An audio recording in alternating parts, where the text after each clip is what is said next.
1982년 1월 강원도 GOP 최전방 새벽 2시 13분 철책 경계선 한가운데서 삐 하고 끊어진 경보음이 칠흑 같은 어둠 속에 퍼졌다. 그 순간 초소 안에서 졸음을 쫓던 말년 박승환 병장은 귀를 의심했다. 경보음이 꺼졌다. 그 말은 곧 철책 감지선이 뭔가에 의해 무력화됐다는 뜻이었다. 이상하다. 이 시간에 이런 소리가 날 리가 없는데. 초소의 공기는 급속히 얼어붙었고 밖에서는 눈보라가 철책을 후려쳤다. 누구도 상황을 단정할 수 없었다. 단 1분만 늦어도 경계선은 뚫린다. 김일병, 손전등 끄고 대기! 누가 오든 발소리 들릴 때까지 불 켜지 마라! 그렇게 시작된 운명의 1분. 그날 새벽, 대체 철책 너머에서 무슨 일이 일어났던 걸까? 영상 시청 전 구독과 좋아요 눌러주세요. 영상을 제작하는데 큰 힘이 됩니다.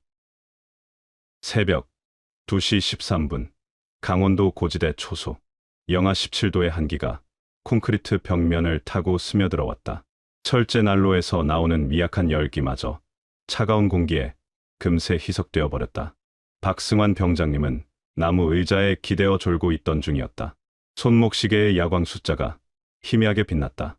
그때 철책 경계 센서에서 삐 하는 날카로운 경보음이 어둠을 가로질렀다. 3초 만에 갑자기 끊어졌다. 박 병장님의 눈이 번쩍 떠졌다. 반사적으로 몸을 일으키며 센서 상태 표시등을 확인했다. 빨간불이 깜빡이다가 꺼져 있었다. 이상하다. 평소라면 감지선이 단선되면 경보는 계속 울려야 하는데 이렇게 짧게 끊기는 건 누군가 의도적으로 건드린 흔적이었다. 초소 한쪽 침상에서 김영호 일병님도 눈을 비비며 몸을 일으켰다. 담요를 걷어내며 고개를 돌렸다. 병장님, 뭔가요? 센서에 이상이 있나요? 김 일병님이 겁먹은 목소리로 물었다. 박 병장님은 즉시 손짓으로 조용히 하라는 신호를 보냈다. 입에 손가락을 갖다 댔다. 그리고 재빨리 난로 불을 철제 덮개로 가려 실내 조도를 최대한 낮췄다. 밖에서는 눈발이 세차게 몰아쳤다. 바람이 초소 전체를 흔들어댔고 지붕의 함석이 덜그럭거렸다.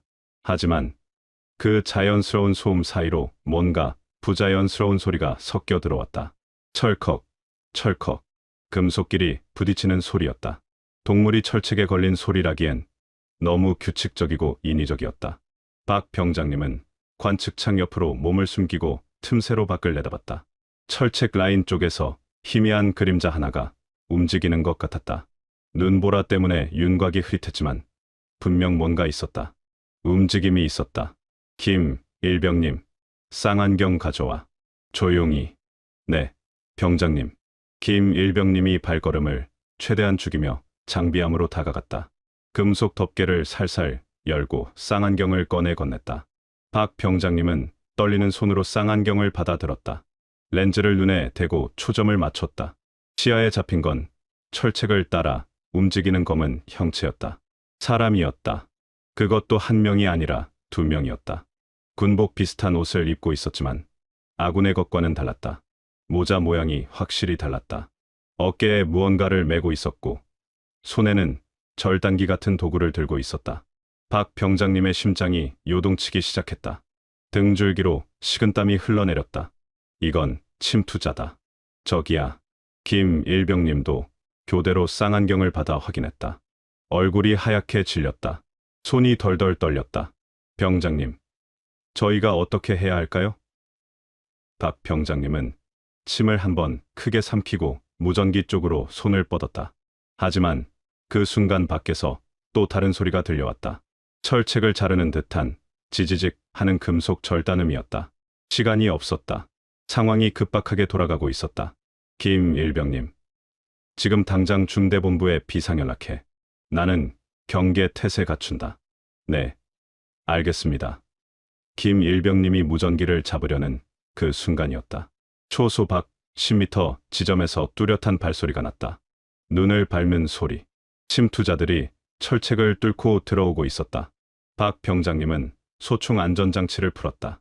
손바닥과 이마에서 식은땀이 동시에 흘러내렸다. 심장 박동이 귀에서 쿵쾅거렸다.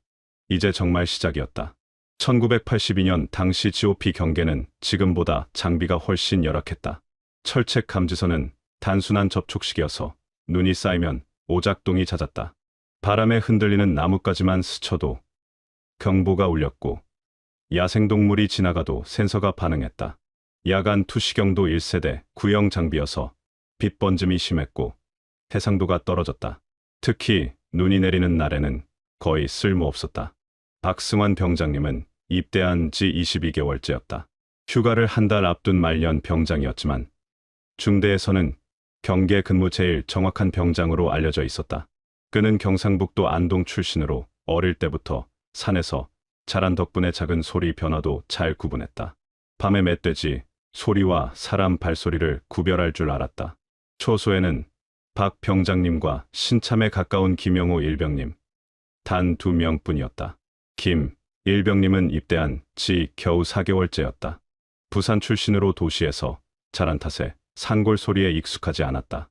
바람 소리만 들어도 긴장했고 마뭇가지 부러지는 소리에도 깜짝 놀랐다. 부대는 최근 상부로부터 적의 소규모 침투를 경계하라는 지침을 받은 상태였다. 지난 한 달간 타 지역에서 수상한 움직임이 포착되었다는 첩보가 있었다. 하지만 구체적인 정보는 없었다.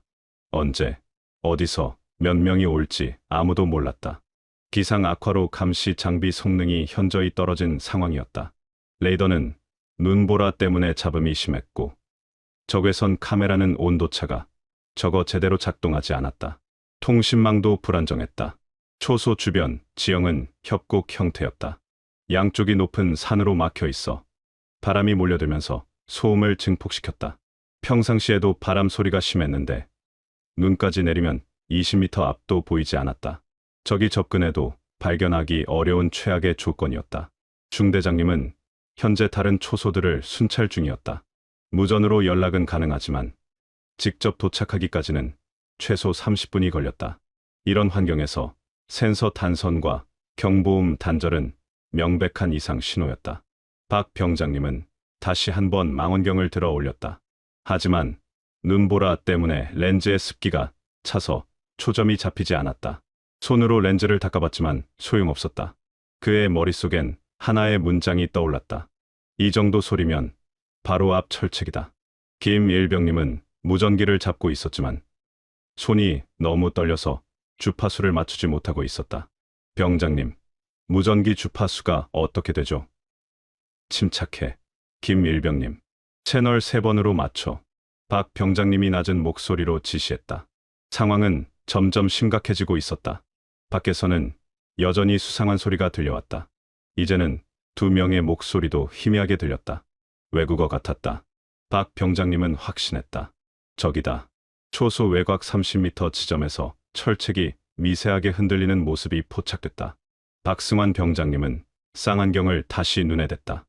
눈보라로 시야가 계속 깨졌지만 가끔씩 철망 사이로 검은 그림자가 스쳐 지나갔다. 규칙적이고 의도적인 움직임이었다. 김영호 일병님이 긴장한 목소리로 속삭였다. 병장님, 적이 뭔가 움직입니다.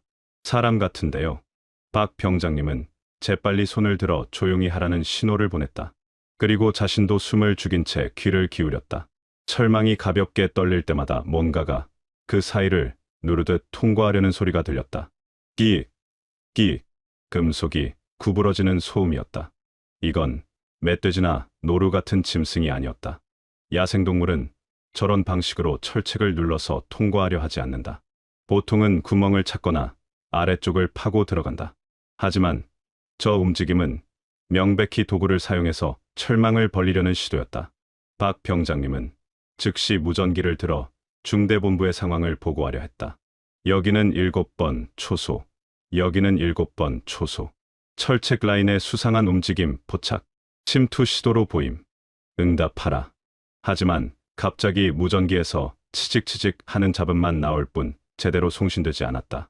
김 일병님이 다른 채널로 돌려봤지만 마찬가지였다. 병장님, 무전이 안 됩니다. 뭔가 전파 방해가 있는 것 같습니다. 박 병장님의 얼굴이 굳어졌다. 무전 장애까지 겹치면 상황이 심각해진다. 혹시 적들이 전자전 장비를 사용하고 있는 건 아닐까? 그때 철책 쪽에서 좀 더 뚜렷한 소리가 들려왔다. 딸깍, 딸깍. 절단기로 철사를 자르는 소리였다. 이제 확실했다. 침투자들이 철책을 뚫고 들어오려 하고 있었다. 박 병장님은 김 일병님에게 손짓했다. 김 일병님, 조명탄 준비해. 내가 신호하면 바로 발사. 네, 병장님. 김 일병님이 서둘러 조명탄 발사기를 꺼냈다. 손이 덜덜 떨렸지만 차근차근 준비했다. 박 병장님은 소총을 어깨에 메고 안전장치를 풀었다. 30발들이 탄창을 확인했다. 가슴이 두근거렸지만 침착함을 유지하려 노력했다. 그런데 갑자기 철책 소리가 멈췄다. 고요해졌다. 바람 소리만 들렸다. 뭐지?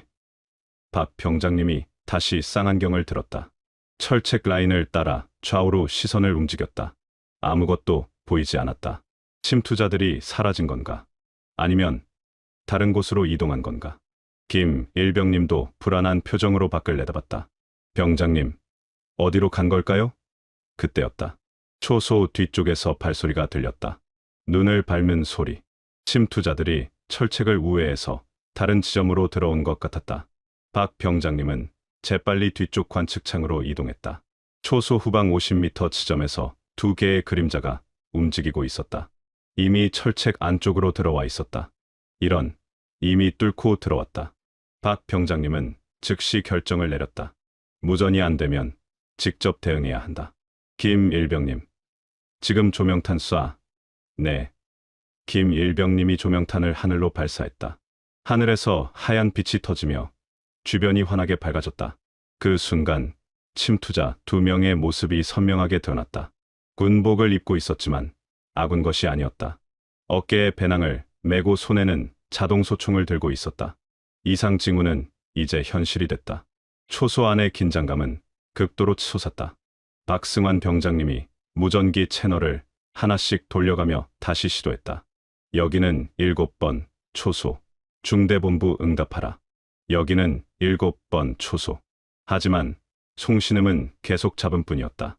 치직치직, 소음만 반복될 뿐 어떤 응답도 들리지 않았다. 지형 특성상 전파가 약해지기도 하지만 이렇게 갑자기 완전 두절되는 건 드문 일이었다.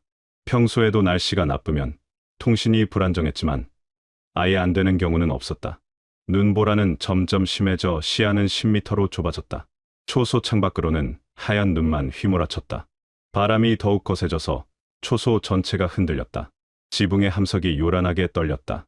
철책 감지선은 더 이상 반응이 없었다. 상태 표시등 자체가 꺼져 있었다. 장비가 추위에 얼어서 고장난 건지 아니면 외부에서 의도적으로 전원을 차단한 건지 판단이 어려웠다.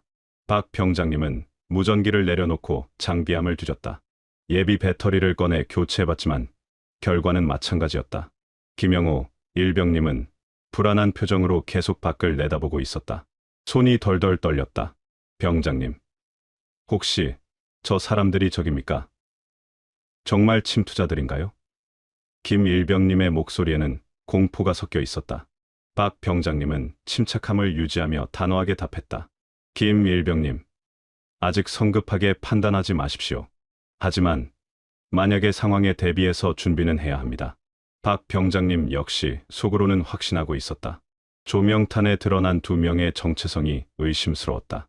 군복은 입고 있었지만 모양이 달랐다.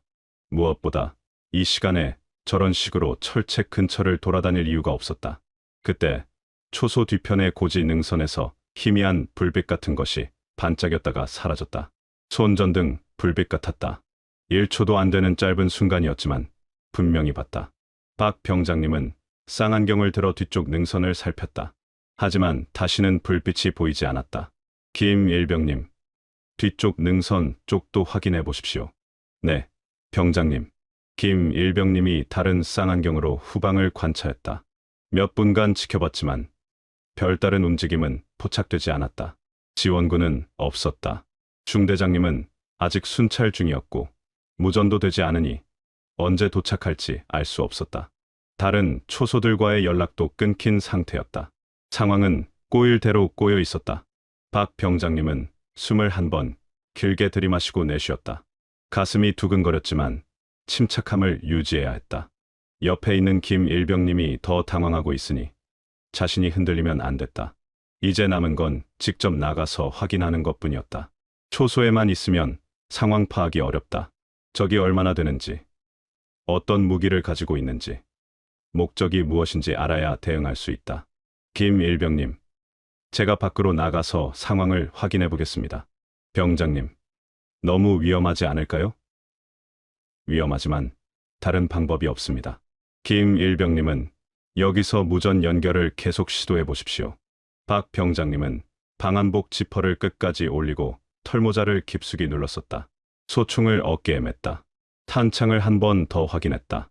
30발이 가득 들어 있었다. 수류탄 2개도 허리에 찼다. 박승환 병장님은 방탄모 끈을 조이고 초소 철문을 조심스럽게 열었다.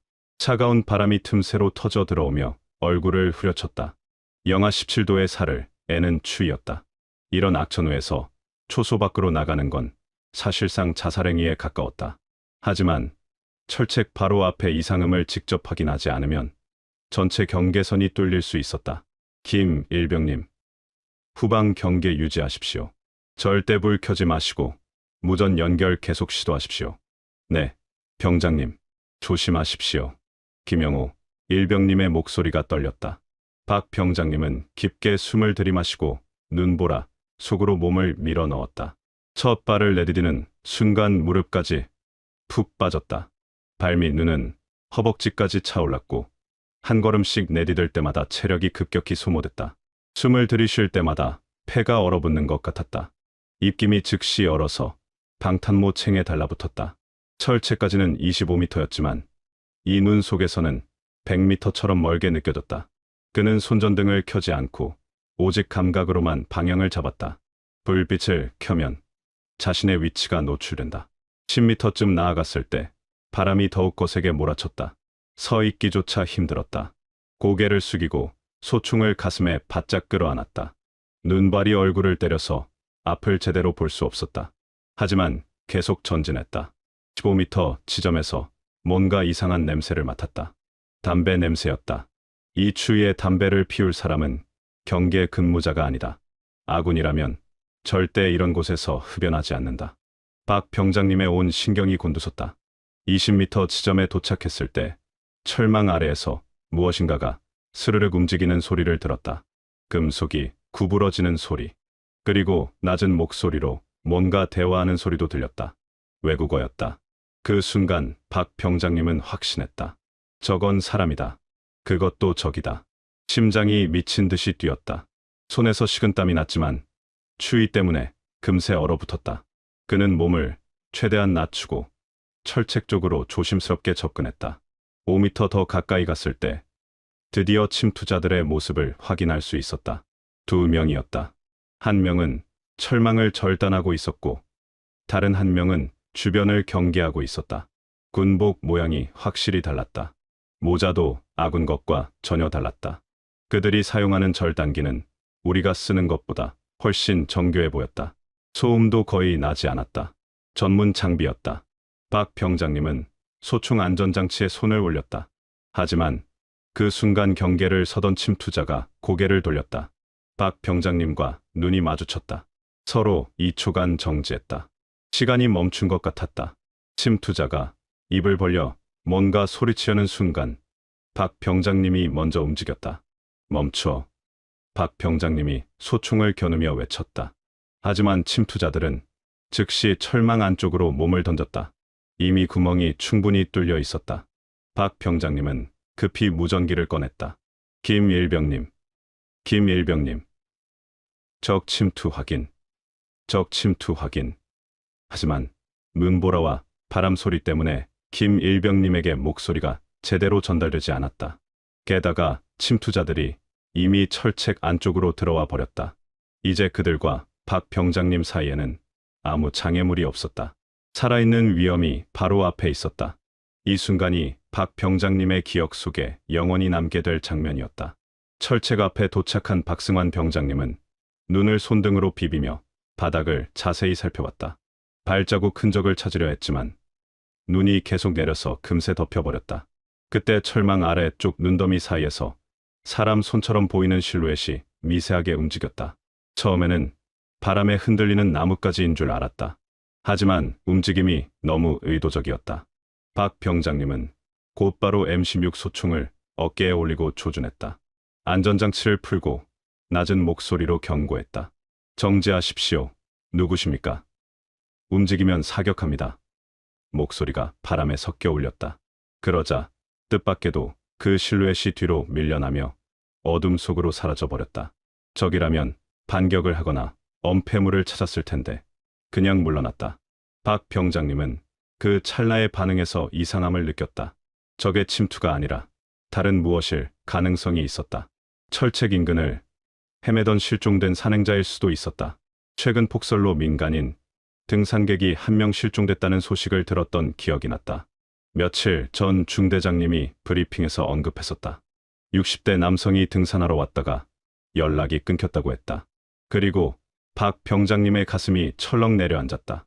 만약 민간인이라면 내가 방금 조준한 건 죄 없는 사람에게 총을 겨눈 것일 수도 있었다. 그는 급히 소총을 내리고 철책 옆에 눈더미로 다가갔다. 실루엣이 사라진 지점을 중심으로 눈을 파헤치기 시작했다. 장갑을 낀 손으로 눈을 걷어내자 검은 등산복 자락이 드러났다. 군복이 아니었다. 일반 등산복이었다. 박 병장님은 더 급하게 눈을 파냈다. 그 순간 희미한 신음소리가 들렸다.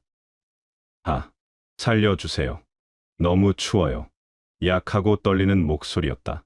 극적인 반전이었다. 적, 침투자가 아니라 조난당한 등산객이었던 것이다. 박 병장님은 즉시 그 사람을 눈 속에서 끌어냈다. 60대 정도로 보이는 남성이었다. 얼굴이 새파랗게 질려 있었고 입술은 보라색으로 변해 있었다. 체온 저하 증상이 심각했다. 아저씨, 괜찮으십니까? 의식이 있으십니까? 고맙습니다. 길을 잃어서 남성이 힘없이 대답했다. 박 병장님은 자신의 방한복을 벗어 그에게 덮어줬다. 그리고 무전기를 꺼냈지만 여전히 잡음만 들렸다. 이 사람을 초소로 옮겨야 했다. 이대로 두면 동사할 수도 있었다. 아저씨, 일어날 수 있으십니까? 초소로 가셔야 합니다. 다리에 힘이 안 들어가네요. 박 병장님은 그를 부축해서 일으켜 세웠다. 하지만 그때였다. 초소 방향에서 총성이 울렸다. 탕탕탕, 연속으로 3발의 총소리였다. 김영호 일병님이 쏜 것 같았다. 박 병장님의 얼굴이 창백해졌다. 자신이 없는 사이에 진짜 적이 나타난 건가? 아니면 김 일병님이 겁을 먹고 실수로 발포한 건가? 아저씨, 죄송하지만 제가 먼저 가봐야 합니다. 여기서 잠깐만 기다리십시오. 네, 알겠습니다. 박 병장님은 조난자를 철책 옆 움푹 들어간 곳에 눕히고 자신의 담요까지 덮어줬다. 그리고 소총을 들고 초소 쪽으로 달려갔다. 눈 속에서 발이 자꾸 빠져서 제대로 뛸 수가 없었다. 가슴이 터질 것 같았다. 김 일병님에게 무슨 일이 생긴 건가? 초소가 가까워질수록 불안감이 커졌다. 그런데 또 다른 총성이 들렸다. 탕, 이번에는 한 발만. 그리고 고요해졌다. 박 병장님은 더욱 급하게 뛰었다. 상황이 어떻게 돌아가고 있는지 전혀 파악할 수 없었다. 한 가지 확실한 건 위험이 아직 끝나지 않았다는 것이었다. 박승환 병장님은 숨이 차서 헉헉거리며 초소에 도착했다. 문을 열자 김영호 일병님이 소총을 들고 떨고 있었다. 김 일병님, 무슨 일이었습니까? 총소리가 났는데? 병장님, 죄송합니다. 뒤쪽에서 큰 그림자가 움직여서 깜짝 놀라 발사했는데 멧돼지였습니다. 김 일병님의 얼굴이 새파랗게 질려 있었다. 박 병장님은 안도의 한숨을 내쉬었다. 다행입니다. 다치신 곳은 없습니까? 네, 괜찮습니다. 그런데 병장님은 어떻게 되었습니까? 민간인 조난자를 발견했습니다. 지금 철책 근처에 계신데 상태가 심각합니다. 박 병장님은 즉시 무전기를 켜고 다시 시도했다. 다행히 잡음이 줄어들면서 미약하게 신호가 잡혔다. 여기는 7번 초소. 여기는 7번 초소. 중대본부. 응답하라. 중대본부입니다. 7번 초소. 상황 보고하십시오. 중대장님의 목소리가 들렸다. 민간인 조난자 발견했습니다. 60대 남성으로 추정되며 저체온증 위험 상태입니다. 즉시 구조팀 파견 요청합니다. 알겠습니다. 지금 구조팀 출발시킵니다. 위치, 좌표 알려주십시오. 박 병장님은 정확한 위치를 전달했다. 그리고 김일병님과 함께 다시 철책으로 향했다. 조난자는 여전히 담요에 쌓여 있었지만 의식이 더 흐릿해진 상태였다. 아저씨, 곧 구조팀이 옵니다. 조금만 더 버티십시오. 고맙습니다. 조난자가 힘없이 중얼거렸다. 10분 후 중대 구조팀이 도착했다. 의무병과 담가를 든 대원들이 눈을 헤치며 나타났다. 환자 상태 어떻습니까? 의무병이 물었다. 저체온증 증상이 심각합니다. 발견했을 때 이미 의식이 몽롱했습니다. 의무병이 조난자를 검사하며 고개를 끄덕였다. 체온이 많이 떨어졌네요. 하지만 다행히 생명에는 지장 없을 것 같습니다. 구조팀이 조난자를 담가에 옮겨 실었다. 그때 의무병이 박 병장님에게 말했다. 박 병장님이 발견 시간을 1분만 늦췄어도 정말 위험했을 겁니다. 훌륭한 판단이었습니다. 조난자가 안전하게 후송되는 모습을 지켜본 김 일병님은 손을 부들부들 떨며 말했다. 병장님, 진짜 큰일 날 뻔했습니다. 제가 너무 겁을 먹었네요. 김 일병님도 충분히 잘했습니다. 이런 상황에서 당황하는 게 당연합니다. 박 병장님은 초소 안으로 돌아가 벽에 기대 앉았다. 헬멧을 벗고 머리를 감쌌다. 살아있어서 다행입니다. 정말 다행입니다. 그는 기쁨보다 갑자기 밀려오는 허탈감과 안도감에 깊은 숨을 내쉬었다. 몇 시간 동안 극도의 긴장 상태였다가 갑자기 힘이 쭉 빠졌다. 하지만 동시에 뿌듯함도 느꼈다. 경계 임무를 제대로 수행했고 무엇보다 생명을 구했다. 김 일병님이 따뜻한 차를 끓여 건넸다. 병장님, 차 드십시오. 고맙습니다. 김 일병님. 뜨거운 차를 마시니 얼었던 몸이 조금씩 녹았다. 밖에서는 여전히 눈이 내리고 있었지만 위기는 완전히 끝났다. 그 새벽 박 병장님은 경계를 지켰고 생명도 지켰다. 그것이야말로 진정한 군인으로서의 자부심이었다. 휴가를 한 달 앞둔 말년이었지만 마지막까지 책임감을 잃지 않았다. 이것이 바로 대한민국을 지키는 군인의 모습이었다. 수십 년 뒤, 박승환 씨는 당시 초소가 있던 능선을 다시 찾았다. 머리는 하얗게 샜고 허리는 구부정해졌지만 발걸음은 여전히 단단했다. 철책은 완전히 바뀌었다. 옛날 단순한 철망 대신 최신형 감지 장비가 설치되어 있었다. 초소도 콘크리트 구조물로 새롭게 지어져 있었다. 그는 예전 철책이 있던 자리를 찾아 천천히 걸어갔다. 발밑에는 여전히 눈이 쌓여 있었다. 그날과 똑같은 겨울이었다. 그는 철책 앞에서 조용히 눈을 감았다. 40년 전 그 새벽의 기억이 생생하게 되살아났다. 영하 17도의 혹독한 추위, 끊어진 센서 경보음, 눈보라, 속에서 들린 수상한 소리들, 그리고 철망 아래서 발견한 조난자의 새파란 얼굴. 그 새벽 그는 스스로도 알지 못한 채 한 생명을 구했다. 적을 찾으러 나갔다가 사람을 구한 것이었다. 병장이 아닌 한 인간으로서의 선택이었다. 그때 1분 빨리 움직인 덕분에 누군가 지금도 살아있구나. 박승환 씨는 혼잣말을 중얼거렸다. 실제로 그 조난자는 구조된 후 완전히 회복되어 가족들과 재회했다. 몇 년 후에는 직접 부대를 찾아와 감사 인사를 전하기도 했었다. 당시 60대였던 그 사람도 이제는 세상을 떠났지만 자녀들이 매년 추석마다 안부 편지를 보내왔다. 세월이 흘러도 군복 냄새와 눈보라, 속 금속음은 박승환 씨의 기억에 생생했다. 김영호 일병님과 함께 떨었던 그 밤, 무전기에서 들렸던 잡음들, 조명탄이 터지며 하늘을 밝혔던 순간들, 모든 것이 어제 일처럼 또렷했다. 그는 주머니에서 낡은 사진 한 장을 꺼냈다. 제대 직전에 김 일병님과 함께 찍었던 기념사진이었다. 두 사람 모두 앳된 얼굴이었지만 눈빛만큼은 진지했다. 김 일병님은 지금 어디서 무엇을 하고 있을까? 가끔 연락이 닿기도 했지만 요즘은 소식이 끊겼다. 김 일병님도 그날을 기억하고 있을까? 박승환 씨가 사진을 바라보며 생각했다. 아마 기억하고 있을 것이다. 그런 밤은 평생에 한 번 있을까 말까 한 경험이니까. 그때 김일병님도 많이 무서워했지만 끝까지 자리를 지켰다. 그것만으로도 충분히 훌륭한 군인이었다. 박승환 씨는 철책을 따라 천천히 걸었다. 옛날 순찰로를 따라 걸으니 당시 기억들이 더욱 선명해졌다. 추운 겨울 밤마다 이 길을 걸으며 조국을 지켰던 젊은 시절. 힘들었지만 자랑스러웠던 시간들. 그는 다시 처음 자리로 돌아와 철책을 바라봤다. 해가 지기 시작했다. 붉은 노을이 하얀 눈 위에 내려앉았다. 40년 전 그날도 이런 석양이었을까? 그는 마지막으로 작은 목소리로 중얼거렸다. 우리가 그 자리에 있었던 이유를 알고 살아야지. 어린 군인들이 추운 겨울 밤 초소를 지키는 이유.